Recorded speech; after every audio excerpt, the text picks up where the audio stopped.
ఇంత దొంగ లేదు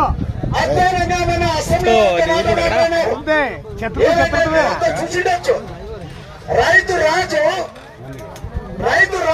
రైతుల్ని ఒక రాజుగా మంచిగా పరిపాలన చేయాలని విడిచిపెట్టి ఆయన ఏం చెప్తున్నాడు? ఏడు లేదు, వర్షాలు లేవు, 45% అని చెప్తున్నాడు.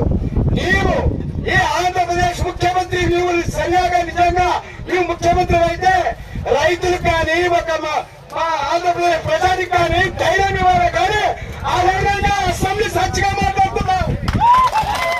నువ్వు ముఖ్యమంత్రి అయితే వైరాగం చేశారు రైతులకి, ప్రధానమంత్రికి అసెంబ్లీ సచ్చిగా మాట్లాడేది అసమంజసము. ముఖ్యమంత్రి గారు మన వైఎస్ రాజశేఖర్ కానీ జగన్మోహన్ రెడ్డి కానీ వర్షాలు కానీ బాగా వచ్చి కుడిచాయి.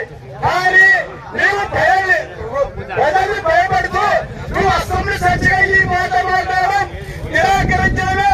రైతులందరూ నిరాకరిస్తారు. ఈ మాట మాట్లాడకూడదని మా యొక్క రైతుల విజ్ఞప్తి ఆంధ్రప్రదేశ్ ముఖ్యమంత్రి అయిన చంద్రబాబు నాయుడు గారికి హృదయపూర్వకమైన నమస్కారం చేస్తాను. ఇలాంటి మాటలు మాట్లాడాలని మనపూర్వకంగా మా బంగాళాగుండం రైతుగా నేను చెప్తున్నాను. వీటికి సెలవు చూసుకుంటున్నాను.